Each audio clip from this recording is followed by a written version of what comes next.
Bogotá se ha transformado profundamente, hay cambios muy fuertes en el sentido de pertenencia, en el amor a la ciudad, en la confianza interpersonal, en la confianza hacia el gobierno, en el optimismo de ciudad. La ciudad puede mejorar, va mejorando. Y bueno, lo que yo destaco más es el tema de regulación cultural del comportamiento. Nos comportamos de una manera más civilista, más ciudadana, entre otras cosas porque hemos aprendido a reaccionar adecuadamente al buen comportamiento de los demás y al mal comportamiento de los demás. Entonces hay como un sistema de mutuas exigencias comportamentales. Creo que así como antes había casi como norma social el comportamiento agresivo y depredatorio, ahora la norma social es un comportamiento pro ciudad, pro preservación de los bienes públicos, pro respeto a las reglas de juego, etc. Hay una orientación mucho más clara hacia el cumplimiento de la ley.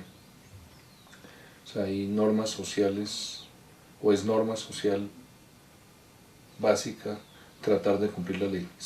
Nos sometemos mutuamente a la expectativa de que vamos a cumplir la ley.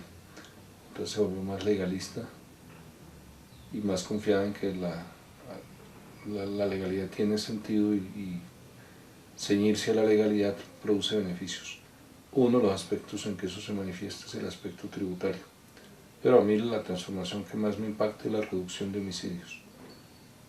De 80 homicidios por 100.000 habitantes en 93, llegamos en 2003 a 23 por 100.000, que es la cifra aproximada en la que nos mantenemos en los últimos 2 años y medio. Mencionaba, digamos, los aspectos más significativos de esta transformación de Bogotá en los últimos 15 años. ¿Con qué procesos de esta transformación ha estado en desacuerdo? ¿Y por qué? Bueno, Bogotá cambió como en su regla jurídica básica, en el Estatuto Orgánico.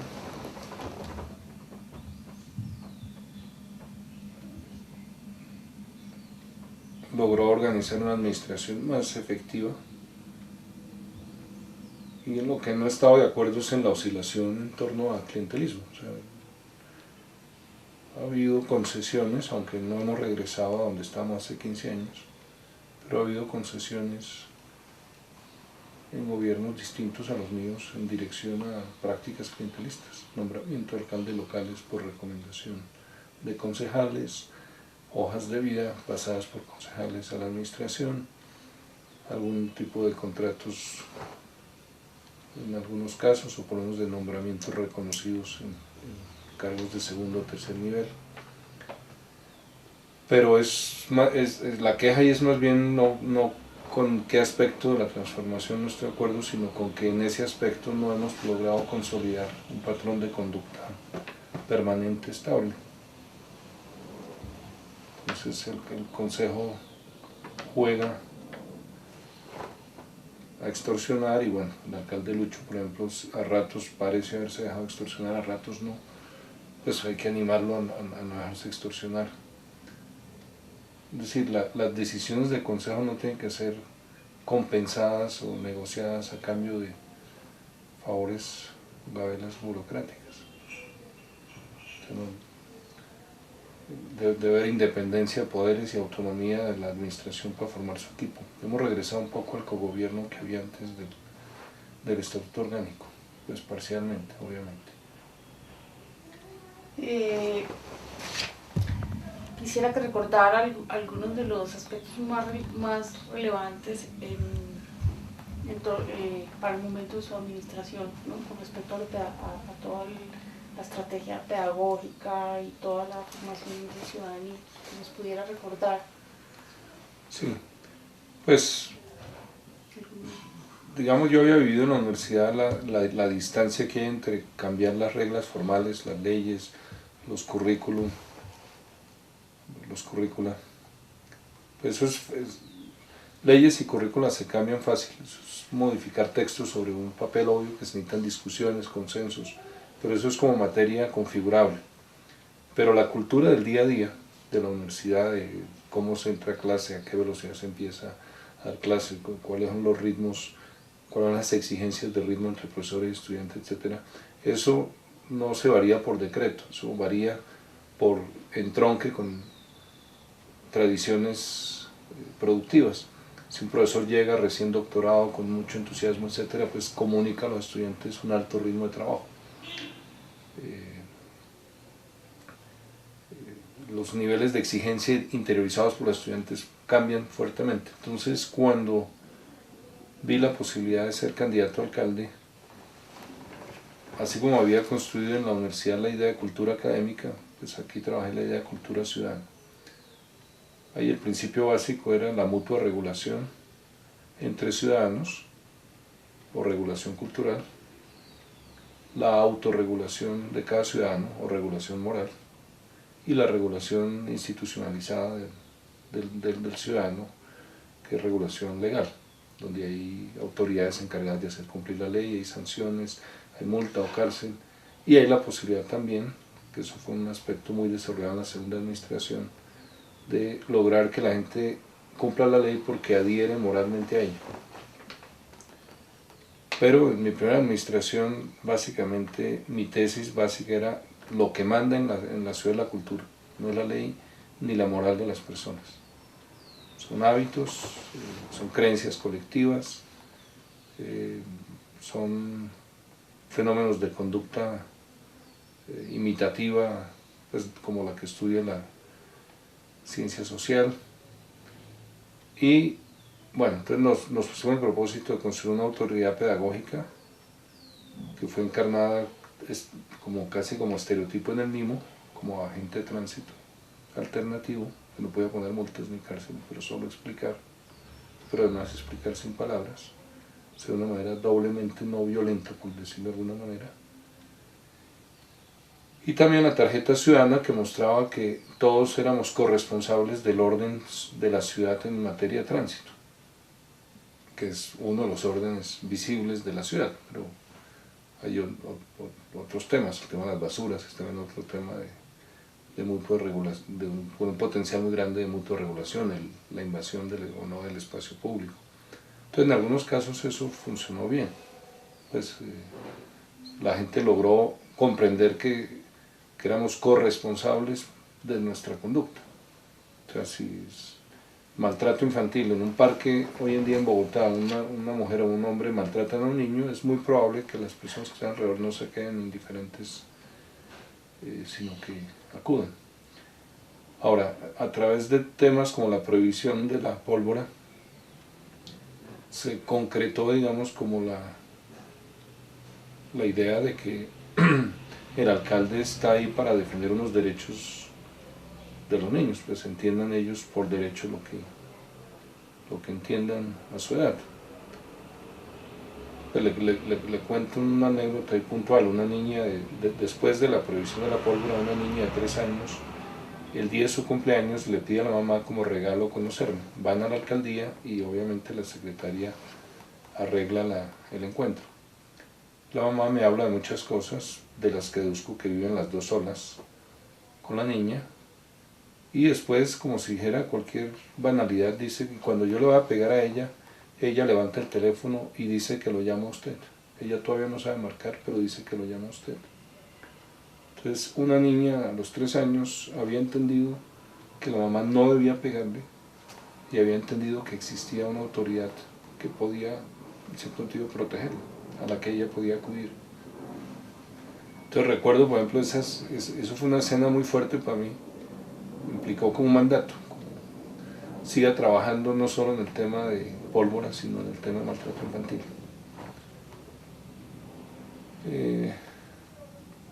Entonces la ciudad cambió en eso, en que la gente puede pensar que hay un representante del interés general y de los derechos, un defensor de los derechos en la ciudad.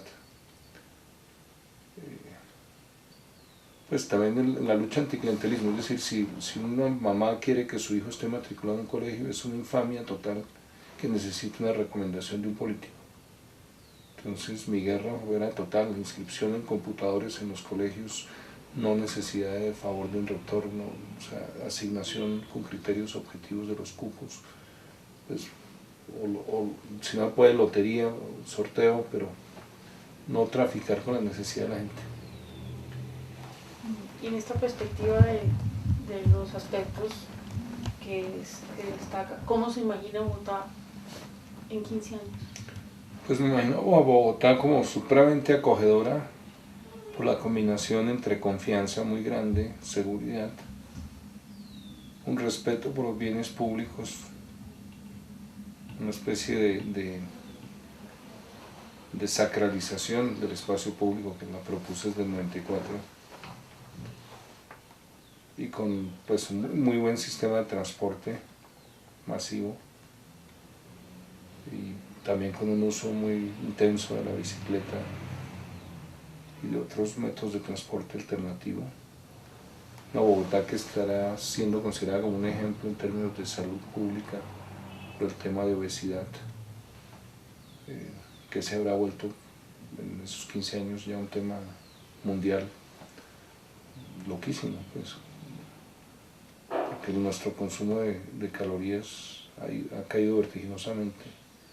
O sea, en un siglo hemos pasado de 3.000 a 2.000 y hace 5, ¿qué hace? 1.000 o 2.000 años eran como 5.000 kilocalorías, 6.000 las que consumía por día.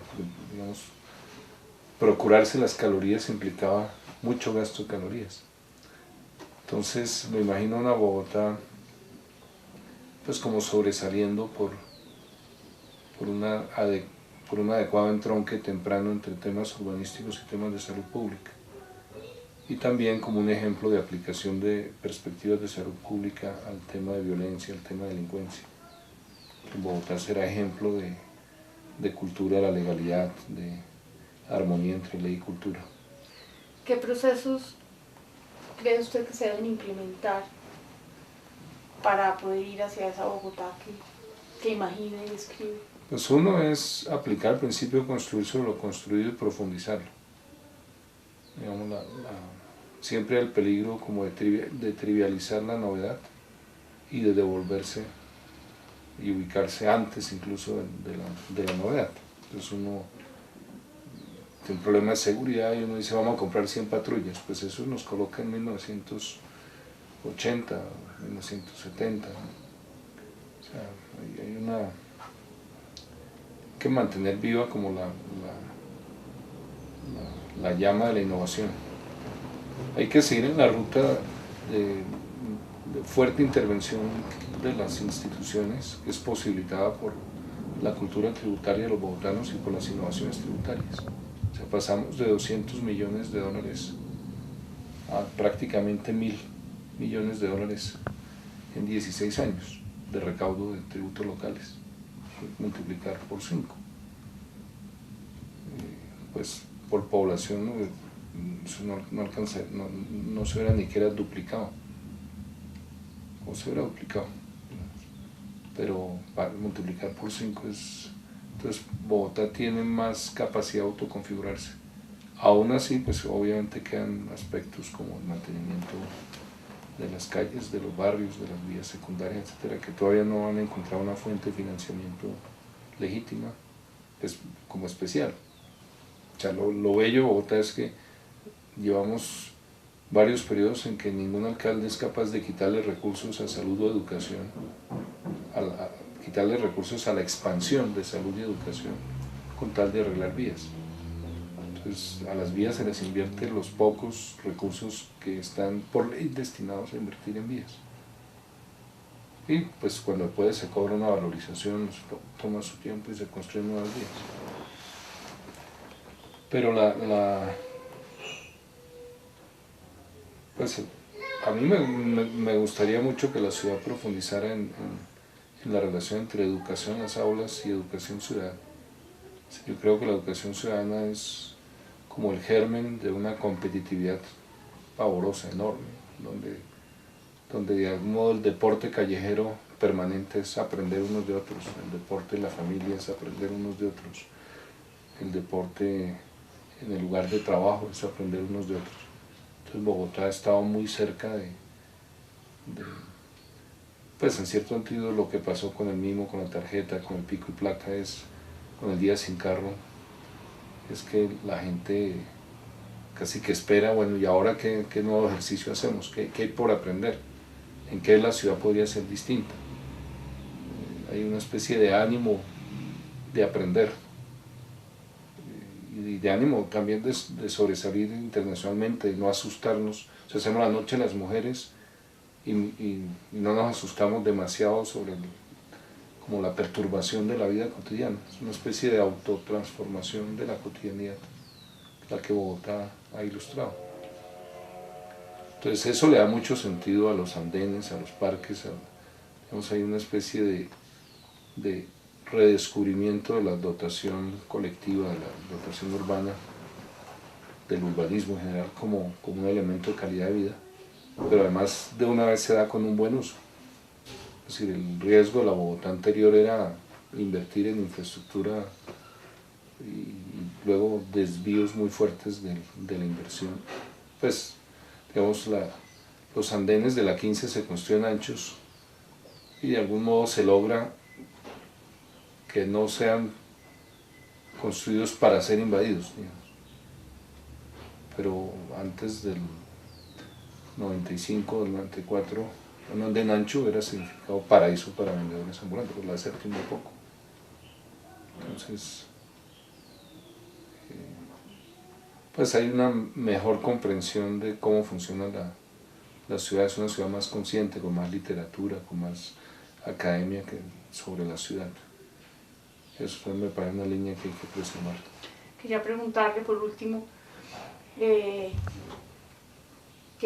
destacaría, digamos, ahora que mencionaba el tema del panorama internacional, qué destacaría usted de Bogotá frente a otras ciudades de América Latina que han emprendido procesos similares al que Bogotá comenzó hace 15 años? Pues Bogotá está sobresaliendo en el tema institucional, o sea, el programa de gestión pública admirable, el tema de los CADES, de la atención al ciudadano, etc. Eso es como su avance más reciente y más contundente en los últimos 2-3 años.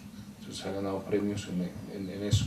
Entonces atender mejor al ciudadano es utilizar mejor la informática para que el ciudadano quede mejor atendido. Está obviamente el sistema de transporte, pues Transmilenio y la transición, la rápida transición del transporte tradicional a Transmilenio. Está el sistema de ciclorrutas que por timidez, por carencia de ciclorrutas dibujadas en el andén o con reglas donde tiene prelación la bicicleta o donde el que va en carro tiene que cuidar la bicicleta, entonces no se ha completado. Eso es un defecto mío y pues, de mis sucesores.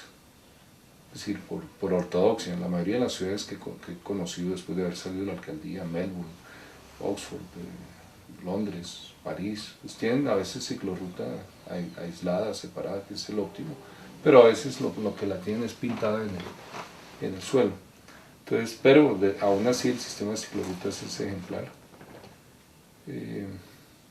Creo que fue ejemplar lo de cultura ciudadana, es un enfoque de seguridad ejemplar, pues muy contundente en términos de protección a las vidas y también efectivo en otros delitos más pequeños, con pues una combinación del enfoque epidemiológico con un enfoque de cultura de la vida y de protección interpersonal y como tabuización del derecho a la vida, es decir, el derecho a la vida no puede tocar.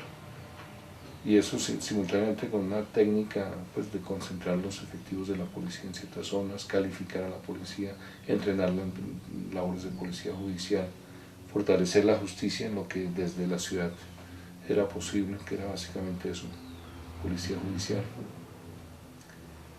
Y pues está el tema tributario. Yo creo que el pago voluntario de impuestos, más esa curva de recaudo, más todas las innovaciones, todo el tema de preferir una aproximación persuasiva a una aproximación represiva, pero pues también tener firmeza y claridad y credibilidad para decir, aquí los que se rezaguen van a ser tratados todos por igual. Y probidad en la administración.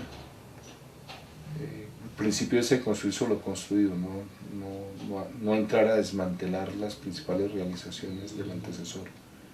Eso también ha ayudado. La gestión del patrimonio de la ciudad. Las empresas públicas de la ciudad ahora le producen, pues salvo acueducto, las otras le producen a la ciudad utilidades importantes que complementan los ingresos por impuestos. Entonces, adicional a eso es multiplicar por 5 ahí los ingresos de energía y telecomunicaciones, que son sustantivos, que son grandes. Además, en gestión de espacio público, tanto en la construcción y generación y mantenimiento de espacio público, como también en la cultura ciudadana correspondiente, el respeto al espacio público. Aunque ahí claramente se vio con la elección de Lucho y durante los primeros meses de su gestión se vieron retrocesos. O sea, la gente no hace el relevo completo, que sería no comprar. De hecho, la solución fue tan policiva que solo se mantiene policivamente. Y no logramos educar con suficiente profundidad al consumidor, decirle usted no compre a vendedores en la calle. Es como el derecho. ¿Qué más?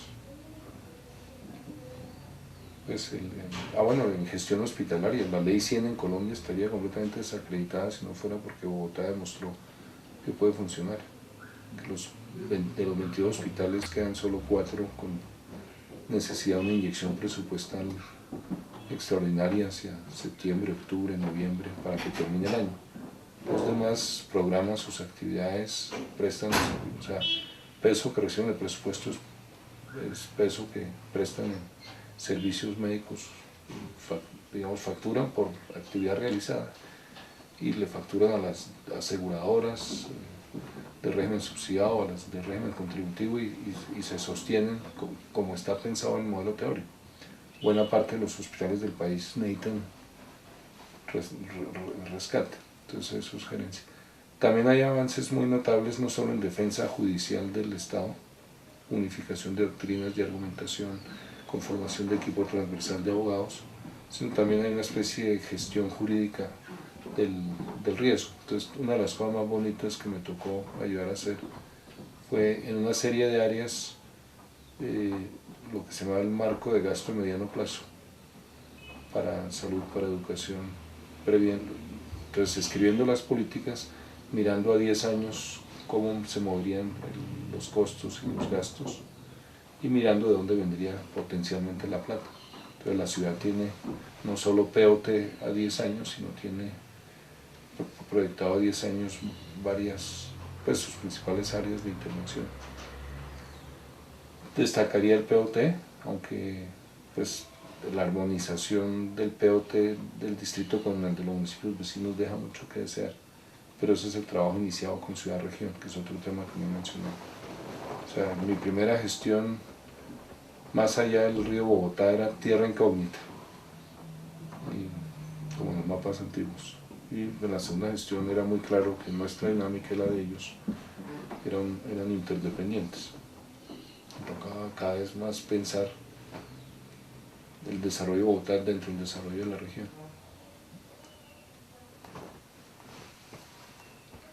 Bueno, en lo ambiental destacaría la ventanilla Cercar y los concursos entre empresas que van mucho más allá de satisfacer los mínimos ambientales y los procesos colectivos de unirse industrias para generar una sola planta de tratamiento.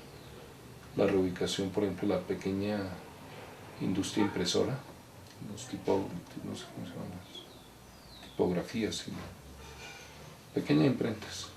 Eso se ubicó en un pequeño centro industrial con todo su planta de tratamientos, etc. Y bueno, protección a la vida también de la gente en tránsito. Vamos de 1.200 muertes anuales a 600 a lo largo de estos 15 años. Y bueno, protección de la vida frente a inundaciones y a derrumbes por reubicación de familias. Casos Soratama y bueno, muchos otros casos. Miles de familias reubicadas para proteger su vida. Y pues tal vez ejemplo en América Latina a través del enfoque de cultura ciudadana de alcaldes que asumen el tema de seguridad ciudadana como un tema propio. Es decir, le deja a la presidencia, al gobierno nacional el tema de seguridad de Estado, pues es suyo. El tema, por ejemplo, política antinarcóticos del gobierno nacional, pero todo lo demás. Y aún en esos temas a veces hay cooperación, primera atención de ataques terroristas o cosas así a cargo de la ciudad. Entonces, eso no es frecuente en América Latina. O lo hacen los alcaldes con su propia policía. Aquí había un esquema administrativo más complejo, donde el comandante de la policía metropolitana, siendo